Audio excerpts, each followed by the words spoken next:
Bene, eccoci qua, siamo tornati in diretta e come vi ho detto, attenzione che ho già sbagliato la grafica, noi continuiamo a parlare di amianto. Con chi? Con un volto ormai noto sia della politica locale e anche di iReporter per te. Quindi un saluto a Piero Ruzzante del Consiglio regionale Veneto, grazie di essere tornato a trovarci. Grazie a voi. Dice perché, c'è Piero Ruzzante, perché so che recentemente, proprio a causa del maltempo, hai fatto un'interrogazione insomma alla regione, giusto? Sulla mappatura innanzitutto, che trovo fantastica come cosa da fare, su quanti insomma capannoni, mica capannoni, insomma hanno ancora questo materiale pericolosissimo. E poi abbiamo scoperto parlando che non riguarda soltanto i tetti, ma riguarda tubature, tubazioni, insomma e tante altre cose, ricordiamo anche i treni o piuttosto altre cose che ho citato prima. Prego, com'è la situazione? La questione è molto seria, stiamo parlando di amianto e purtroppo di amianto ancora si muore in questo paese, in questa Italia,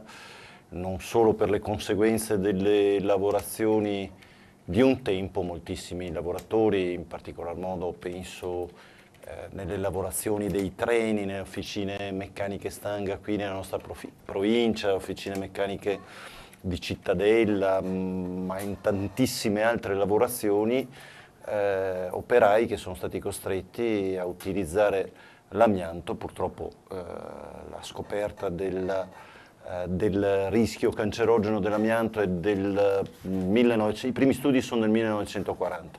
Allora, abbiamo dovuto attendere fino al 1990 per una legge dello Stato. Io ho trovato che nel 1930 il Regno Unito si è accorto di questa cosa, successivamente nel 1943 la Germania, quindi ci siamo.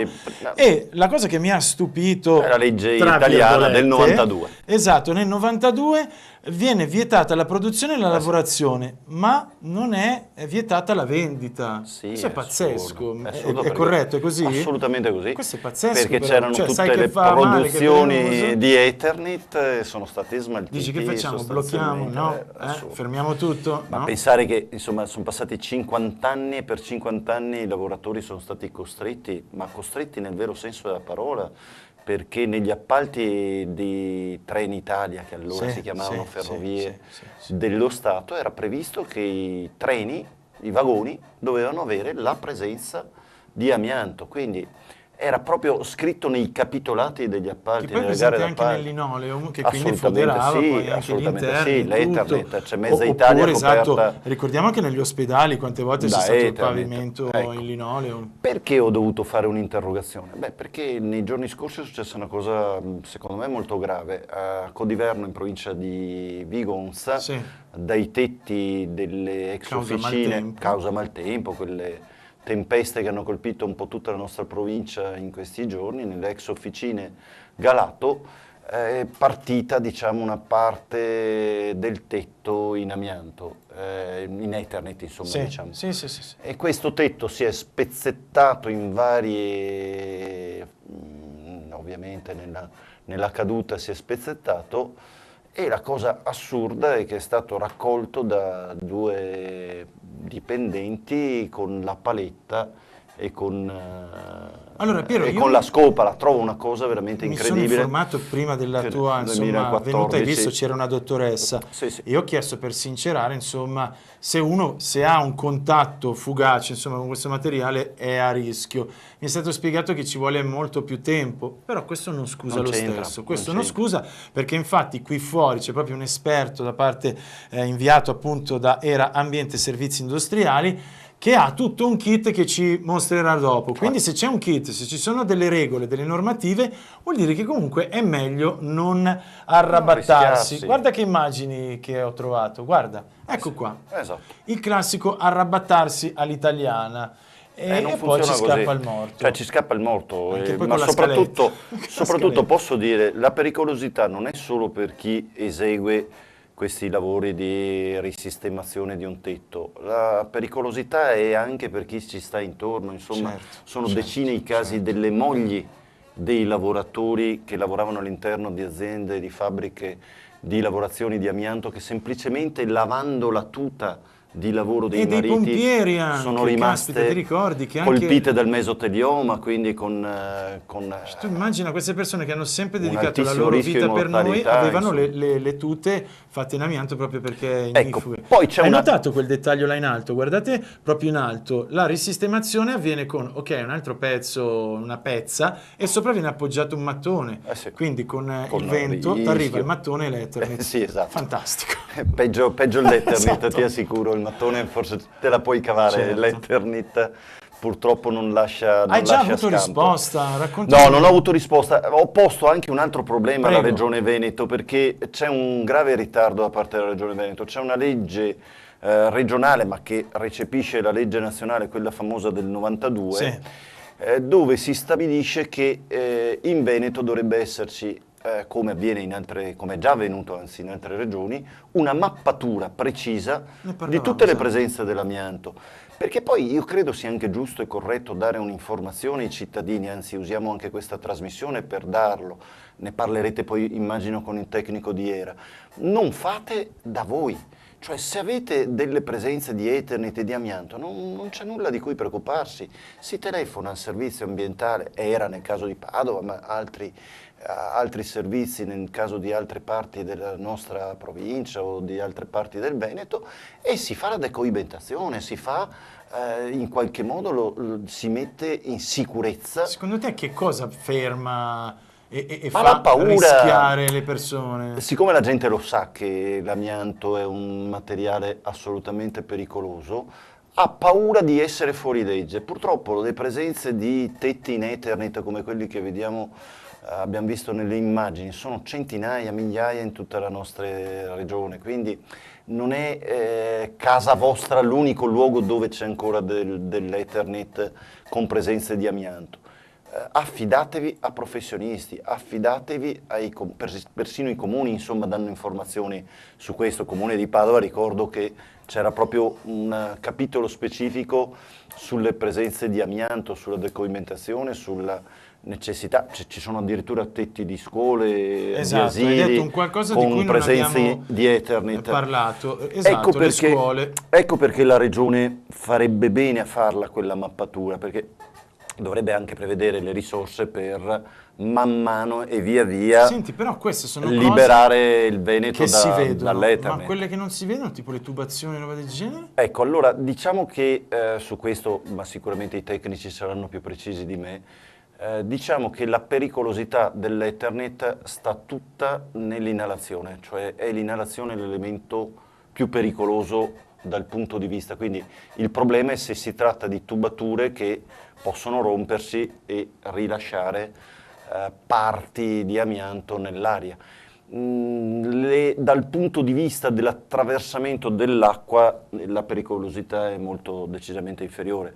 Qual è la pericolosità dell'amianto? È che una particella di amianto per scendere da un tetto di una fabbrica fino a terra ci mette mesi, perché è talmente microscopica, sì, ce ne parlava appunto la dottoressa. per cui la volatilità di queste particelle di amianto, e purtroppo bastano poche particelle inalate per generare a distanza anche di anni il mesotelioma, è questo l'elemento di pericolosità, per cui tu hai voglia quel tetto che è andato in pezzi a Codiverno, in provincia, cioè sotto il comune di Vigonza, ha prodotto sicuramente la spaccatura di parti che sono andate nell'aria, e quelle particelle restano nell'aria per tempi infiniti, e questa è la pericolosità. Prima che si depositino a terra possono essere inalate a qualsiasi altezza. Senti, ho letto anche che però per all'interrogazione riguarda... non hanno ancora dato risposta, ovviamente perché l'ho presentata risposto su questo. Giorni scorsi. Dicevo che ci sono state però le solite bagarre italiche per quanto riguarda insomma la tutela del lavoratore con INAIL e tutti i vari insomma sigle, mica sigle, tu ricordi in questi periodi? Beh, mi sono battuto moltissimo su questo tema qui, perché la legge, quella del 92, prevedeva per tutti i lavoratori sottoposti alle lavorazioni dell'amianto la possibilità di avere dei benefici previdenziali, mi pare 2 anni ogni 10 anni di lavorazione. Quindi era una legge importante che consentiva ai lavoratori sicuramente che hanno ridotto la loro speranza di vita, perché stiamo parlando di questo. Ricordavo sempre l'intervista di sere fa, invece come indennità di rischio agli avieri, quindi militari dell'aviazione, davano tipo 3.000 lire. Sì, vabbè, siamo al ridicolo. Qui stiamo parlando di persone che hanno un 90% di possibilità di vedere ridotto la loro speranza di vita, quindi credo che questo riconoscimento tardivo, perché per 30-40 anni li abbiamo costretti a lavorare con l'amianto, a differenza di altri paesi, a differenza di altri stati in Europa e nel mondo. Quindi l'Italia è arrivata assolutamente in gravissimo ritardo, quindi ha una responsabilità lo Stato italiano, perché ha costretto questi lavoratori. Però non viene mai riconosciuto nulla. Quindi il riconoscimento di quei 2 anni in qualche modo, anche sul Montevenda me ne sono occupato, lì è Radom soprattutto. Sì, Radom però insieme all'amianto, perché c'era dentro... Ma Radom in particolar modo, perché anche su questo solo recentemente abbiamo fatto una legge regionale insieme ad altri colleghi anche della maggioranza, devo dire la verità.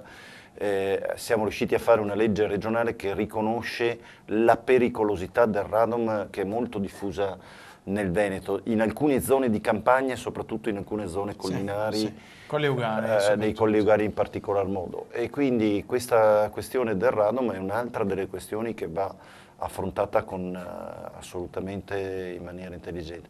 Quindi la legge sull'amianto ha generato alcuni benefici, purtroppo ci siamo dovuti battere fabbrica per fabbrica, oserei dire, perché talvolta per esempio venivano riconosciuti i lavoratori che lavoravano magari gomito a gomito, chi era il tornitore gli veniva riconosciuto, quello che magari era alla pressa no, perché la lavorazione non era differente. E in realtà ovviamente erano sottoposti allo stesso identico rischio, ma se erano sottoposti a rischio le mogli degli operai, figuriamoci a quanto rischio erano sottoposti i lavoratori di una fabbrica, ecco, quindi questo è quello che in qualche modo... Ruzzante, noi ci auguriamo che questa risposta arrivi, che queste mappature, che insomma queste migliorie per quanto riguarda la nostra tutela personale avvengano nel nostro paese, che viene chiamato spesso, forse in maniera incorretta, civile. Poi abbiamo i risultati appunto che sappiamo. Spero la regione in qualche maniera che qualcosa cambi. Noi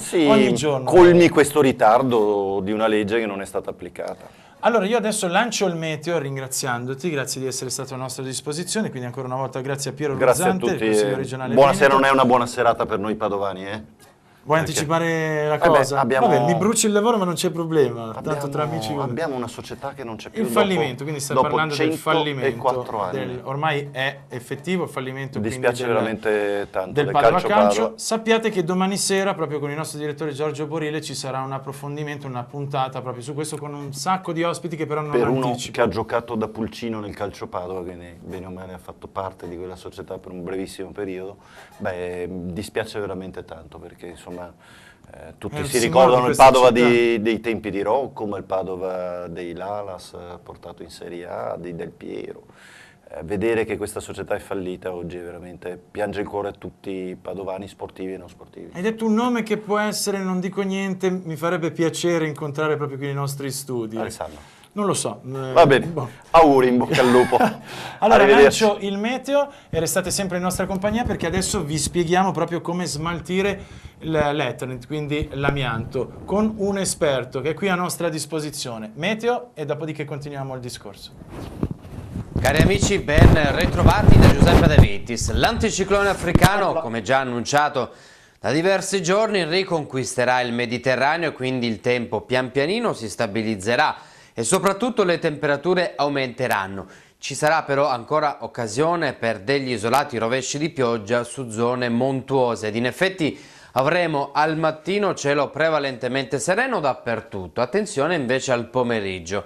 I soliti annuvolamenti sui rilievi alpini che potranno produrre dei rovesci di pioggia sparsi. Vediamo cosa succederà in serata. Vedete, i fenomeni cesseranno anche sui rilievi alpini, quindi bello quasi dappertutto, tranne che ovviamente come al solito sui rilievi alpini dove ci sarà occasione per dei rovesci di pioggia locali. Vediamo le temperature minime. pressoché stazionari, invece aumenteranno un po' le massime, quindi si comincerà ad avvertire un generale rialzo delle temperature. Il vento risulterà debole un po' su tutto il territorio. Cari amici, mi fermo qui, non ho altro da aggiungere. Buon proseguimento di settimana!